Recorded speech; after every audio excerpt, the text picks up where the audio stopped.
आपके पास दो मॉलिक्यूल हैं, एक है NH3 और सेकेंड वन इज NF3। दोनों के स्ट्रक्चर देखो सेम है, N ही सेंट्रल एटम है, ठीक है।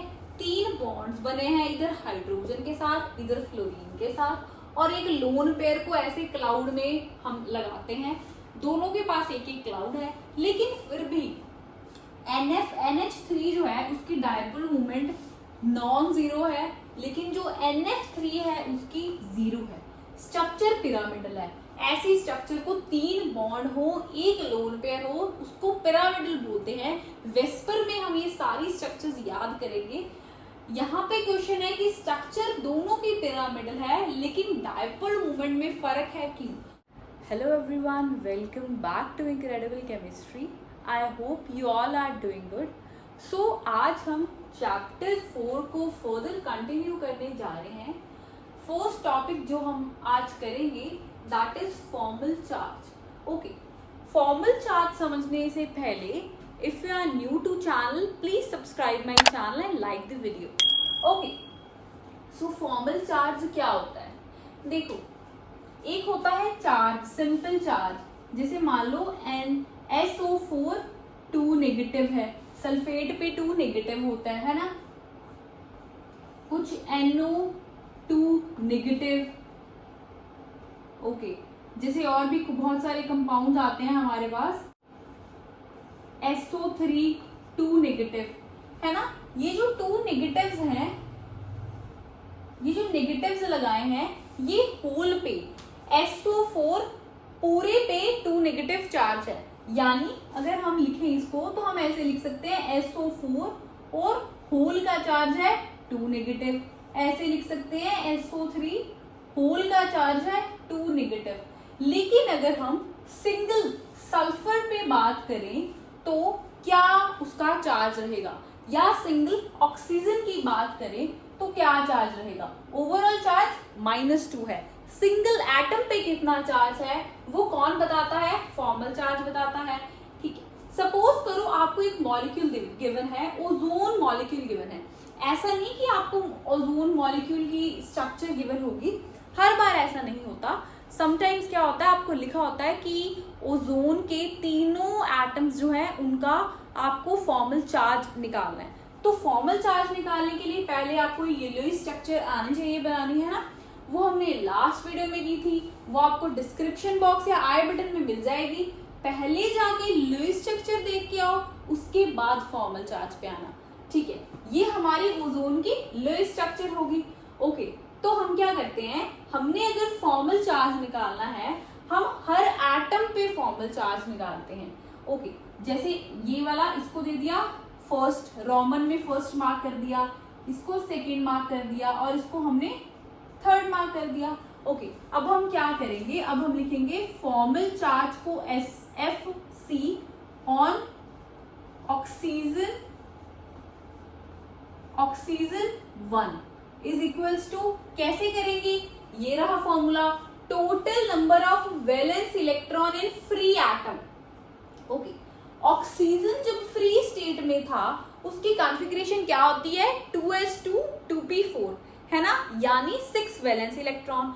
तो फ्री स्टेट में जितने वैलेंस इलेक्ट्रॉन है, पहले तो आपने क्या करना है, पहले आपने वो लिखने हैं, ठीक है। उसमें से माइनस करना है total number of lone pair electron. Lone pair electron देख लो, हम फर्स्ट वाले ऑक्सीजन की बात कर रहे हैं, है ना। इस पे लोन पेयर काउंट करके मुझे बता दो कितने हैं। 1 2 3 4, ठीक है। लोन पेयर 2 है, लेकिन यहाँ पे लोन पेयर इलेक्ट्रॉन लिखा है, ठीक है।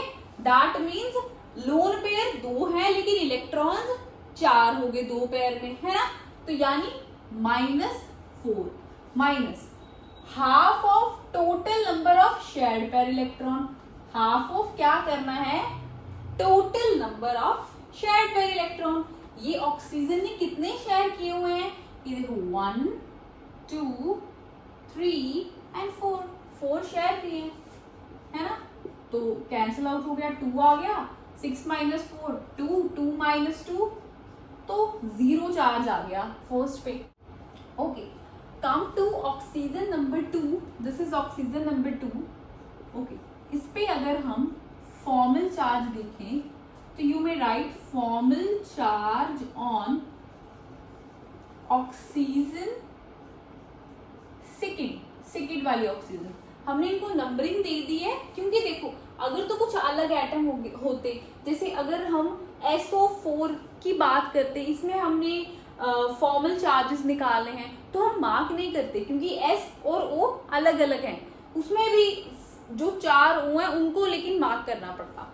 ठीक है, अगर डिफरेंट एटम है तो मार्क नहीं करोगे, अगर सेम एटम्स है जैसे तीनों ही O है तो हम मार्क करके चलेंगे। ओके, तो इसका फॉर्मल चार्ज कितना रहेगा, कैसे काउंट करना है आपने, पहले तो total number of valence electron कितने हैं इसके पास, ये रहे 2 है ना, लेकिन valence electron in free atom लिखने हैं पहले आपने, फ्री एटम में तो 6 होते हैं, फिक्स है। ओके, उसके बाद लोन पेयर इलेक्ट्रॉन, ये रहे लोन पेयर इलेक्ट्रॉन हो गए 2। Okay, half of shared pair electron, minus करने हैं हाफ ऑफ शेयर्ड पेयर, देखो 1 2 3 4 5 एंड 6, काउंट कर लो एक बार कि 6 बन रहे हैं। ओके, 6 इसके साथ लगा दो, कैंसल आउट हो गया, कितना आंसर आ गया, +1 आएगा। Okay, come to third case, formal charge on oxygen 3। Okay, structure आपके सामने है, try it yourself, video pause करके ट्राई करो और फिर देखो कि are you right. Okay, third है, थर्ड में सबसे पहले तो वैलेंस इलेक्ट्रॉन कितने होते हैं ऑक्सीजन के, जब ऑक्सीजन फ्री स्टेट में पड़ा है तो दैट इज 6। ओके, उसके बाद total number of lone pair electron वो भी 6 हैं। ये कैसे हो गया, 6 ही उसके पास इलेक्ट्रॉन थे पहले जब उसने कोई बॉन्ड नहीं बनाया हुआ था, अब भी थर्ड वाले ऑक्सीजन के पास 6 ही इलेक्ट्रॉन है। जब उसने ओजोन मॉलिक्यूल बना लिया तो फिर उसने कहाँ से बॉन्डिंग की, उसने इलेक्ट्रॉन तो अपने दिए नहीं है, बॉन्डिंग में तो हमेशा इलेक्ट्रॉन्स की पार्टिसिपेशन होती है, लेकिन थर्ड वाले ऑक्सीजन के पास तो पहले भी 6 इलेक्ट्रॉन थे, अब भी 6 इलेक्ट्रॉन है। तो मैंने आपको वहां पे बताया था ये कुछ स्ट्रक्चर ऐसी होती है, ये वाला जो एटम है आप निग्लेक्ट कर दो। हमें पता है O2 का एक ऐसा मॉलिक्यूल नेचर में एग्जिस्ट करता है ना, O2 का अगर ये मॉलिक्यूल नेचर में एग्जिस्ट करता है तो इसके साथ इसको जुड़ना क्यों है, इसके लिए एक कंडीशन मैंने आपको वहां पे बताई थी कि जब भी यूवी रेज होंगी तब क्या होगा, कुछ O2 के एटम्स, कुछ O2 के मॉलिक्यूल्स जो है वो टूट के O एटम बना लेंगे और ये O एटम बिल्कुल भी स्टेबल नहीं है, ये चाहेगा किसी के साथ कंबाइन होना तो ये O2 मॉलिक्यूल के साथ कंबाइन हो जाएगा। कैसे कंबाइन होगा, देखो इस वाले सेकंड वाले ऑक्सीजन में आप इलेक्ट्रॉन्स चेक करो कितने हैं आफ्टर बॉन्डिंग, 1 2 3 4 5 6 7 8 है। अब सेकंड वाले के पास तो 8 है, इधर चेक करो इधर भी 8 है, तो क्यों ये ऑक्सीजन चाहेगा उसके साथ बॉन्ड बनाना, पर जब यूवी रेज आएंगी तब उसको बॉन्ड बनाना पड़ेगा, वो क्या करेगा अपने ये दोनों इलेक्ट्रॉन इधर ऐसे ट्रांसफर कर देगा और इस एरो वाले बॉन्ड को हम कोऑर्डिनेशन बॉन्ड बोलते हैं।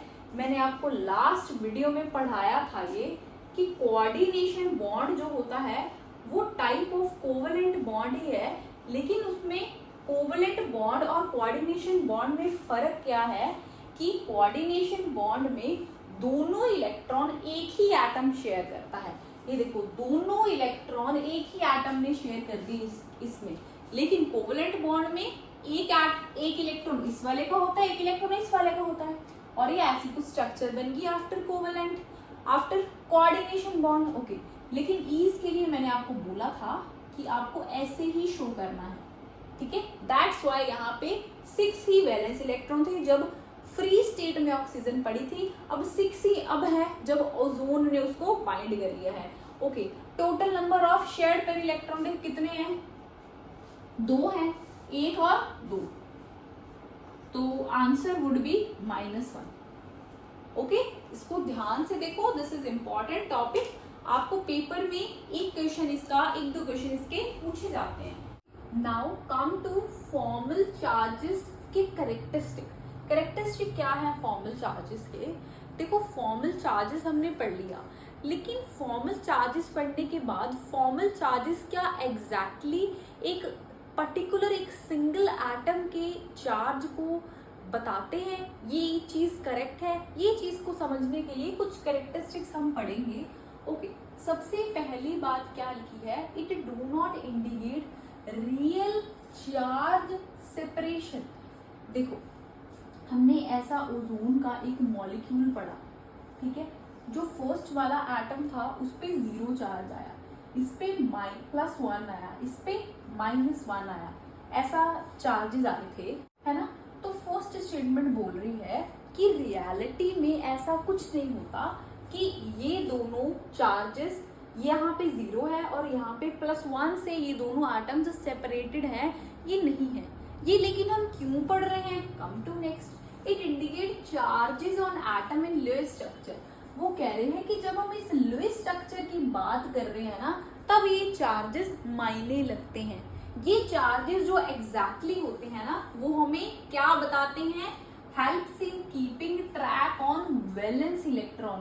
कि ये अगर मॉलिक्यूल है, ये चार्जेस से हम वैलेंस इलेक्ट्रॉन का पता कर सकते हैं, है ना। Okay, it help in selection of lowest energy structure. पहले तो लोएस्ट एनर्जी स्ट्रक्चर को हमने, वो बोल रहे हैं कि सिलेक्ट करना है, लेकिन क्यों सिलेक्ट करना है हमने? अगर आपके पास, हमने बोला कि लुईस स्ट्रक्चर में हमने बहुत सारी एग्जांपल्स पढ़ी, इसमें भी एक और एग्जांपल है, ऐसे एक और इस तरह भी रहती है ना, ऐसी भी इसकी लुईस स्ट्रक्चर बना सकते हैं। तो कई जो मॉलिक्यूल्स होते हैं उसके नंबर ऑफ लुईस स्ट्रक्चर बन जाते हैं। तो इनमें से जो लेस एनर्जी वाला होगा वो ज्यादा फेवरेबल है, ठीक है। ये दोनों तो सेम है, लेकिन अगर आप कार्बन डाइऑक्साइड की बात करो तो उसके हमने ऐसे किए थे स्ट्रक्चर्स। एक ऐसे था, रेजोनेंस वाले में आपको याद होगा एक ऐसे था, है ना। इनमें से कौन सा फेवरेबल है वो हमें लुईस, ये हमें फॉर्मल चार्ज बता सकता है। कैसे बता सकता है? देखो, जिस वाले मॉलिक्यूल में जो फॉर्मल चार्जेस है उनका स्मॉलेस्ट नंबर आ रहा होगा, वो लो एनर्जी के हैं। लो एनर्जी के हैं, दैट मीन्स उनकी हाई स्टेबिलिटी है।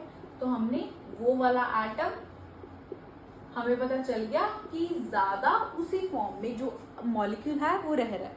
Okay, come to octet rule. Octet rule क्या कहता है? ऑक्टेट रूल कहता है कि जो सेंट्रल एटम हो कोई भी मॉलिक्यूल का, उसके आउटर या वैलेंस जो शेल में इलेक्ट्रॉन होने चाहिए वो होने चाहिए इक्वल्स टू 8, ठीक है।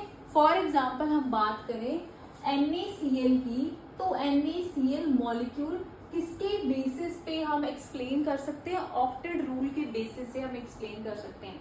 कैसे कर सकते हैं? देखो, Na है, ठीक है, Na की इलेक्ट्रॉन 1 2 3 4 5 6 7 8 ऐसे है ना आउटर इलेक्ट्रॉन। इसकी कॉन्फ़िगरेशन कैसी होती है? 1s2 2s2 2p6 3s2 3s1। और हमें पता है ये 1 वाला इलेक्ट्रॉन इसने लूज करके Na पॉजिटिव बना लिया है ना, Na पॉजिटिव बना लिया, और Cl ने वही वाला 1 एक्सेप्ट करके ऐसा मॉलिक्यूल बना लिया और उसकी कॉन्फ़िगरेशन बन गई 3s2 3p6, ठीक है। ये नेगेटिव और ये पॉजिटिव नेगेटिव की इंटरेक्शन हो गई और मॉलिक्यूल बन गया। लेकिन बेसिस क्या है इस थ्योरी का? इन दोनों में वैलेंस शेल में 8 इलेक्ट्रॉन है ना। तो दैट मीन्स ये हमें ऑक्टेट रूल बता रहा है कि कोई मॉलिक्यूल जब बनता है तो उसकी फॉर्मेशन कैसे होती है। वो अपने शेल में जब 8 इलेक्ट्रॉन ले आए तो वो मॉलिक्यूल बन जाता है, वो मॉलिक्यूल स्टेबल होता है, वो मॉलिक्यूल अपने नियरेस्ट नोबल गैस की तरह होता है। या कह सकते हो कि ये एक सोडियम है, सोडियम ने अपने आउटर शेल में जब 8 इलेक्ट्रॉन ले लिए तो दैट मीन्स वो हो गया, कॉरस्पॉन्ड कर गया नियॉन को, और जो क्लोरीन है वो कॉरस्पॉन्ड कर गया आर्गन को, जब उसने एक एटम एक इलेक्ट्रॉन एक्सेप्ट कर दिया। यानी 8 इनके वैलेंस इलेक्ट्रॉन हो गए और 8 वैलेंस इलेक्ट्रॉन होने की वजह से ये स्टेबल है। ऑक्टेट रूल ये बोलता है, लेकिन ऑक्टेट रूल की बहुत लिमिटेशन है। देखो, ये limitations as it is important नहीं है, लेकिन फर्दर आपने वीबीटी करनी है, वेस्पर थ्योरी करनी है ना, इस चैप्टर में एमओटी करनी है। ये सारी थ्योरीज हैं जो मॉलिक्यूल के शेप्स और उनकी क्या स्ट्रक्चर है उनके साथ डील करती हैं। ये सब चीजें करने के लिए आपको थोड़ा हिंट होना इन चीजों का जरूरी है। जो मॉलिक्यूल हम इनमें डिस्कस करेंगे वो बहुत ही इंपॉर्टेंट है। आप यहाँ से थोड़ी रेफरेंस लेके आगे वो थ्योरीज में यूज कर सकते हो। ओके, सबसे पहली लिमिटेशन जो ऑक्टेट रूल की रहेगी वो है कि कई जो हमारे मॉलिक्यूल्स बनते हैं उनमें जो सेंट्रल मेटल एटम होता है ना, उसमें 8 इलेक्ट्रॉन पूरे नहीं होते, लेस देन 8 इलेक्ट्रॉन होते हैं, यानी इनकम्प्लीट ऑक्टेट होता है। कौन से मॉलिक्यूल है ऐसे? जैसे हो गया लिथियम क्लोराइड। लिथियम में आप देखोगे 2 ही इलेक्ट्रॉन है, ये दोनों, इन दोनों के शेड में पड़े हैं इलेक्ट्रॉन, और क्लोरीन के पूरे हो गए। ये कोवलेंट बॉन्ड है, कोवलेंट बॉन्ड है, यानी ये जो सेंटर में दोनों इलेक्ट्रॉन पड़े हैं ये लिथियम के भी हैं, क्लोरीन के भी हैं। लेकिन देखो क्लोरीन के तो 8 इलेक्ट्रॉन वैलेंस शेल में पूरे हो गए, लेकिन लिथियम के तो नहीं हुए, लिथियम के तो 2 पड़े हैं, तो दैट मीन्स इनकम्प्लीट ऑक्टेट है। लेकिन फिर भी ये मॉलिक्यूल बन रहा है, क्यों बन रहा है? ऑक्टेट रूल के पास कोई जवाब नहीं है। सेकेंडली देखो BeH2 है, इसमें भी देखो क्या हो रहा है, जो Be है वो ऐसे 4 इलेक्ट्रॉन बना रहा है ना, 4 इलेक्ट्रॉन उसके वैलेंस में रह रहे हैं, या आप ऐसे लगा लो ये सिंगल सिंगल बॉन्ड उसने 2H के साथ बना लिया, लेकिन स्टिल जो बेरिलियम है उसके पास तो 4 वैलेंस इलेक्ट्रॉन है, होने कितने चाहिए? 8 होने चाहिए। दैट मीन्स ये मॉलिक्यूल भी एक एग्जिस्ट कर रहा है। क्यों कर रहा है? और ऑक्टेट रूल तो कहता था कि 8 इलेक्ट्रॉन होने चाहिए सेंट्रल एटम के पास, पर नहीं है ना यहाँ पे, दिस इज सेंट्रल एटम और इसके पास 8 इलेक्ट्रॉन नहीं है। कौन एक्सप्लेन करेगा इसे? आगे जाके हम वेस्पर वीबीटी करेंगे, वो थ्योरीज इस मॉलिक्यूल के एक्सप्लेन करेंगे, ठीक है। ओके, ये आप लिमिटेशंस पढ़ोगे तभी आपको पता चलेगा कि ये थ्योरी क्यों हमने नहीं एक्सेप्ट करी और हम और थ्योरीज आई। इन थ्योरी की लिमिटेशन निकलेंगी तो ही नई चीजें आएंगी, है ना। ओके, फॉर एग्जाम्पल BCl3 में भी ऐसा है। BCl3 में क्या है? 6 इलेक्ट्रॉन आपको सेंट्रल एटम में देखने को मिलेंगे। कैसा मॉलिक्यूल होता है? B सिंगल सिंगल बॉन्ड होता है, Cl का ऐसे होता है। और देखो बोरोन के कितने इलेक्ट्रॉन बन गए? 6 बन गए। क्लोरीन के तो पूरे हैं, ये देखो 6 ये वाले हो गए और 1 2 8। क्लोरीन के तो सब में पूरे हैं, लेकिन जो सेंट्रल है वो यहाँ पे बोरॉन है। सेंट्रल एटम वो होता है जो कम इलेक्ट्रोनेगेटिव हो। इलेक्ट्रोनेगेटिव कौन सा होता है? मैंने आपको बताया था, जो इलेक्ट्रॉन को अपनी ओर खींचे, जैसे कि क्लोरीन हो गया, फ्लोरीन हो गया, ऑक्सीजन हो गया, नाइट्रोजन हो गया। वहां पे मैंने कंसेप्ट में आपको एक निमोनिक भी बताया था, FON फोन। जो मोस्ट इलेक्ट्रोनेगेटिव एटम है वो फ्लोरीन है पीरियोडिक टेबल में, सेकंड नंबर वाला ऑक्सीजन है और थर्ड नंबर वाला नाइट्रोजन है। ओके, शेप्स बनाने में ये छोटी छोटी बातें आपको काम आएगी, so listen it carefully. Okay, odd number of electron, odd number of electron यानी अगर आप नाइट्रिक ऑक्साइड लें, NO की स्ट्रक्चर बनाएं, या NO2 नाइट्रोजन डाइऑक्साइड की स्ट्रक्चर बनाएं, तो आपको ऑड नंबर ऑफ इलेक्ट्रॉन देखने को मिलेंगे। देखो नाइट्रोजन में होते हैं 5 इलेक्ट्रॉन, ठीक है, इसने 2 इलेक्ट्रॉन शेयरिंग में करके ऑक्सीजन के साथ डबल बॉन्ड बना लिया, ठीक है। लेकिन देखो इस पे एक ऑड इलेक्ट्रॉन रह गया, है ना, ऑड इलेक्ट्रॉन रह गया। इसकी क्या एक्सप्लेनेशन है? देखो इनकम्प्लीट भी है, 1 2 3 4 5 6 7 इलेक्ट्रॉन है इस नाइट्रोजन के। इसकी क्या एक्सप्लेनेशन है? ऑक्टेट रूल के पास नहीं है, 8 इलेक्ट्रॉन होने चाहिए, so it is wrong. Okay, NO2 ऐसे बनेगा, ठीक है, 3 हो गए, 1 2 इस ऑक्सीजन के पास, और इस वाले ऑक्सीजन के पास देखो 2 3 4 5 6 1 2 3 4 और 5। इस वाले ऑक्सीजन के पास देखो ऑड नंबर ऑफ इलेक्ट्रॉन रह गए, है ना। तो क्यों है odd number of electron molecule बनते हुए? मॉलिक्यूल जब बनता है, 2 बॉन्ड बनते हैं, तो इवन नंबर ऑफ इलेक्ट्रॉन होने चाहिए, 8 इलेक्ट्रॉन होने चाहिए। वो सारी कंडीशंस कहाँ है ना। This is also a limitation. Expanded octet मतलब जो सेंट्रल एटम है उसके जो इलेक्ट्रॉन है वो ग्रेटर है देन 8, इक्वल टू 8 होने चाहिए, लेकिन 8 से ज्यादा है।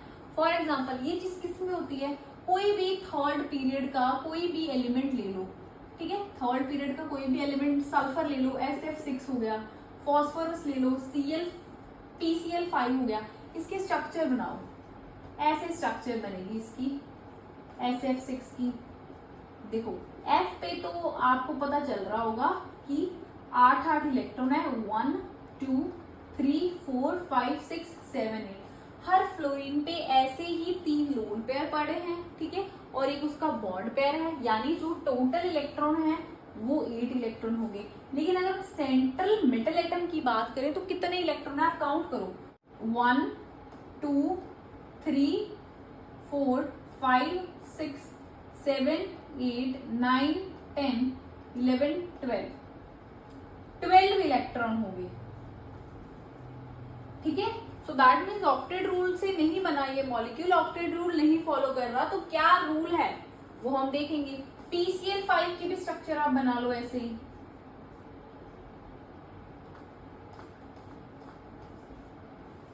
Cl पे अगेन वैसे जैसे फ्लोरीन पे हमने इलेक्ट्रॉन लगाए हैं वैसे लगा दो, और फॉस्फोरस पे देखो, फॉस्फोरस जो सेंट्रल है उसके कितने हैं, 2 3 4 5 6 7 8 9 10 इलेक्ट्रॉन है।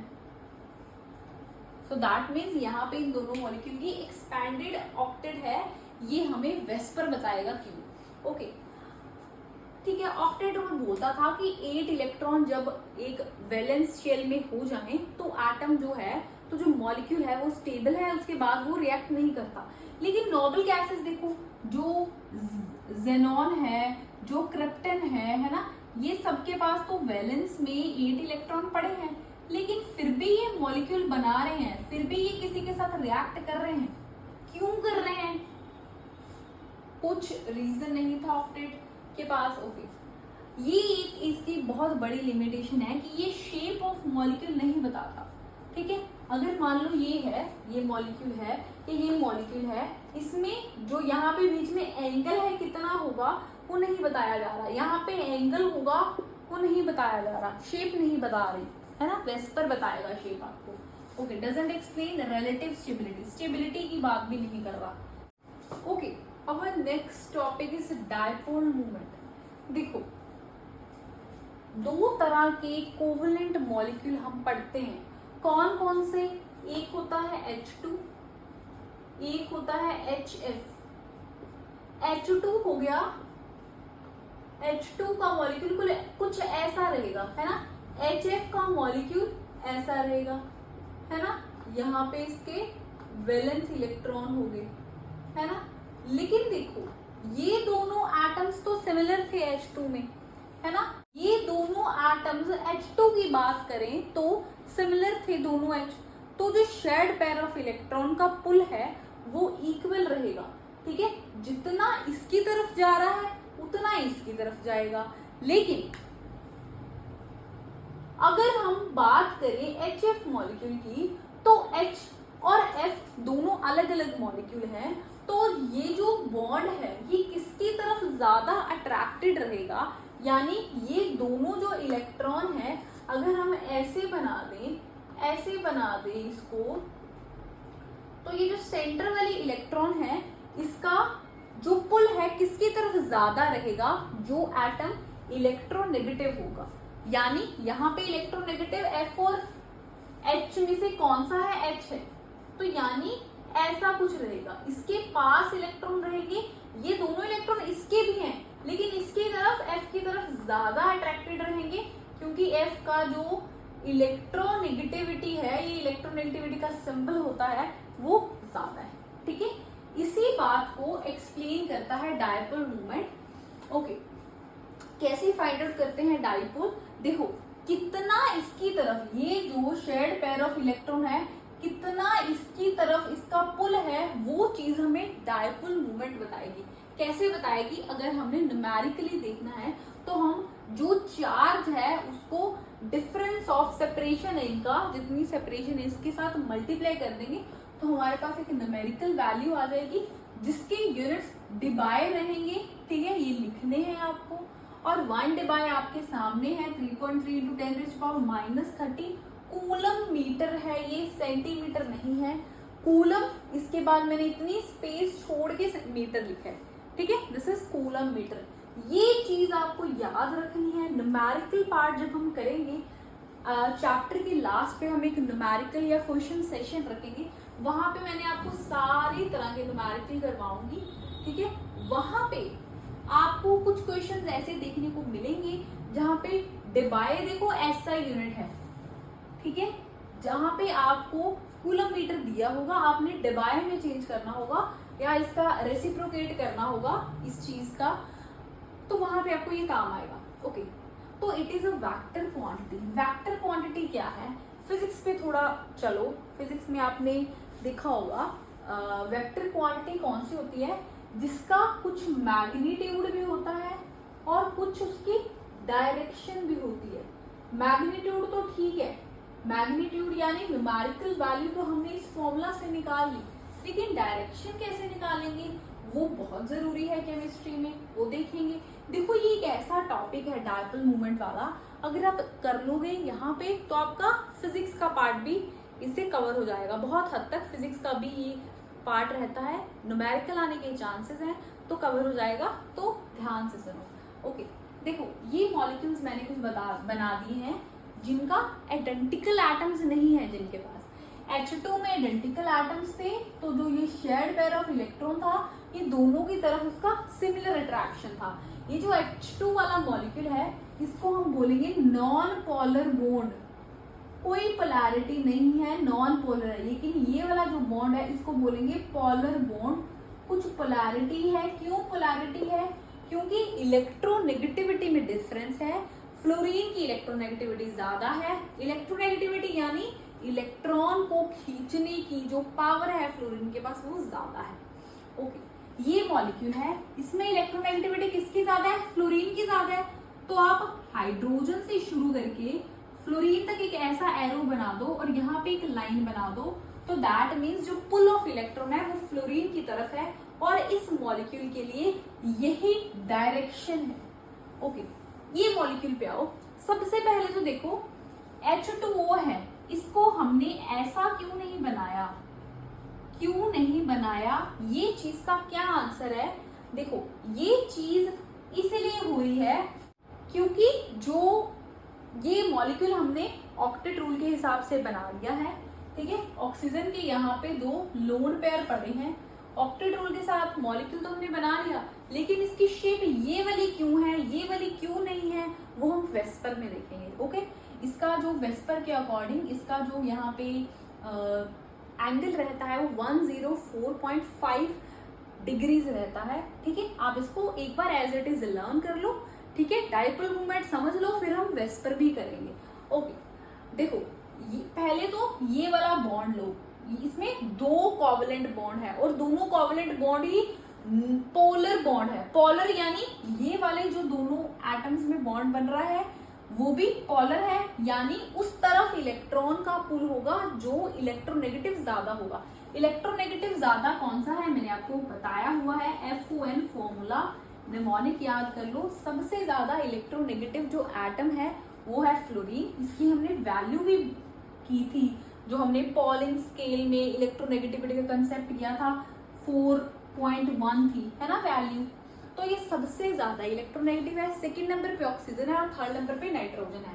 अब देखो इसमें ऑक्सीजन है, ऑक्सीजन हमें पता है सेकंड मोस्ट इलेक्ट्रोनेगेटिव है, तो जो पुल रहेगा वो ऐसा रहेगा, यहाँ पे टेल लगा दो, इधर देखो ऐसा पुल रहेगा, यानी ये दोनों कंबाइन करके ऐसे ये रिजल्टेंट बना देंगे। This is resultant. Okay, resultant I will show with black marker, ये हो गया उसका रिजल्टेंट, यानी इसकी जो डायपोल मूवमेंट है कुछ आएगी, it is not equal to 0, इसकी डायपोल मूवमेंट भी नॉट इक्वल टू 0, ठीक है। 0 किसकी होती है? देखो ये बन गया कार्बन डाइऑक्साइड। अब बनाओ कार्बन और ऑक्सीजन में, देखो जब हमने डायपोल मूवमेंट देखनी है ना, हमने पुल ऑफ इलेक्ट्रॉन देखना है, चाहे डबल बॉन्ड है चाहे सिंगल बॉन्ड है, आपने एक बॉन्ड एज्यूम करना है। यहाँ पे एक बॉन्ड है तो आप देखो कार्बन और ऑक्सीजन में से ऑक्सीजन ज्यादा इलेक्ट्रोनेगेटिव है, तो इधर आएगा पुल, इधर आएगा पुल, तो दैट मीन्स ये इधर हो गया, ये इधर हो गया, तो ये हो गया कैंसल आउट, तो इसकी डायपोल मोमेंट 0 है। ठीक है, मतलब इसकी डायपोल मोमेंट 0 है। ओके, तो दैट्स वाई मैंने यहाँ पे नॉन जीरो लिखा है। ठीक है, कई मॉलिक्यूल्स के आपको 0 भी देखने को मिलेगी। ओके, अगर ये वाला मॉलिक्यूल है, इसकी 120 एंगल है। क्यों 120 एंगल है? देखो, पूरा अगर सर्कल की बात करें, पूरा जो मान लो बोरोन है, ये बोरोन का पूरा जो सर्कल होता है, पूरे सर्कल की बात करें तो वो 360 होता है ना। 360 डिवाइड बाय 3 कर दूं, 120 आ जाएगा। तो ये तो चीज हम फिर भी एक्सप्लेन कर सकते हैं सिंपल मैथमेटिक्स से, ये नहीं होगी एक्सप्लेन, ये वेस्पर आपको बताएगा, ये भी वेस्पर में आएगा, लेकिन फिर भी इजीली आप यहाँ से भी समझ सकते हो। ओके, हम बात क्या कर रहे थे, हमने डायपोल मोमेंट देखना है बोरोन और फ्लोरीन के बीच में। बोरोन तो हमें पता है कम इलेक्ट्रोनेगेटिव है, क्योंकि जो फ्लोरीन है उसकी इलेक्ट्रोनेगेटिविटी सबसे ज्यादा है। यहाँ पे भी क्या होगा, एक इधर जाएगा डायपोल मोमेंट, ये दोनों जो डायपोल मोमेंट है ये ऐसा रिजल्टेंट बना लेंगे, तो ये भी कट हो जाएगा, तो डायपोल मोमेंट 0 आ जाएगा। आपको पेपर में क्वेश्चन आता है which of the following molecule have dipole moment equal to 0, तो आपने ऐसे डायग्राम बना के देख लेना है कौन से डायपोल मोमेंट कैंसल आउट हो रहे हैं। जैसे BF3 में क्या है, ये एक इधर जा रहा है, एक इधर जा रहा है, ऑपोजिट डायपोल है तो कैंसल आउट हो गया। आपको ये क्वेश्चन आता है कि आपके पास 2 मॉलिक्यूल हैं, एक है NH3 और सेकेंड वन इज NF3। दोनों के स्ट्रक्चर देखो सेम है, N ही सेंट्रल एटम है। ठीक है, 3 बॉन्ड्स बने हैं, इधर हाइड्रोजन के साथ, इधर फ्लोरीन के साथ, और एक लोन पेयर को ऐसे क्लाउड में हम लगाते हैं। दोनों के पास एक एक क्लाउड है, लेकिन फिर भी NH3 जो है उसकी डायपोल मोमेंट नॉन जीरो है, लेकिन जो NF3 है उसकी 0 है। स्ट्रक्चर पिरामिडल है। ऐसी स्ट्रक्चर को 3 बॉन्ड हो, एक लोन पेयर हो, उसको पिरामिडल बोलते हैं। वेस्पर में हम ये सारी स्ट्रक्चर्स याद करेंगे। यहाँ पे क्वेश्चन है कि स्ट्रक्चर दोनों की पिरामिडल है, लेकिन डायपोल मोमेंट में फर्क है, क्यों? तो आप बता सकते हो, देखो नाइट्रोजन और हाइड्रोजन ये फर्स्ट बॉन्ड हो तो ऐसे जाएगी डायपोल मोमेंट, सेकंड वाले में देखो ऐसे जाएगी, थर्ड वाले में देखो ऐसे जाएगी, यानी जो रिजल्टेंट है वो ऐसे गया। ठीक है, तो रिजल्टेंट ऊपर की तरफ जा रहा है, इसके ऑपोजिट कोई भी डायपोल मोमेंट नहीं पड़ी, दैट मींस नॉन जीरो है। ये तो हमने एक्सप्लेन कर दिया। ये वाला देखो, नाइट्रोजन और फ्लोरीन में FON most electronegative is our fluorine, तो इधर आएगी ऐसे, फ्लोरीन की तरफ पुल रहेगा इलेक्ट्रॉन का। लेकिन देखो नाइट्रोजन की जो ये इलेक्ट्रॉन है, ये इसका जो जब भी लोन पेयर आ जाए तो लोन पेयर अपने आप में रहता है, लोन पेयर का पुल एक अलग होता है, ऐसे बनता है। इसका भी आप लगा लो, ऐसे बनेगा पुल, है ना, लोन पेयर का। तो ये ऊपर हो गया, ये तीनों ने मिला के एक रिजल्टेंट नीचे दे दिया ऐसे, है ना, तो दैट मीन्स ये 0 होगी। ये नीचे वाला आपको नहीं समझ आया तो मैं दोबारा से आपको बताती हूँ। एक तो ये स्ट्रक्चर होगी, इसके साथ आप रिजेंबल कर सकते हो ये वाली स्ट्रक्चर, एक N हो गया जिसका ऊपर की तरफ जा रहा है डायपोल मोमेंट, ये हो गए 3 हमारे फ्लोरीन के। डायपोल मोमेंट ऐसा रहेगा, है ना, ऐसा ऊपर जा रहा है और ये तीनों का मिला के नीचे जाएगा, तो दैट मीन्स ये हो गया equals to 0। This is very important question, mark it.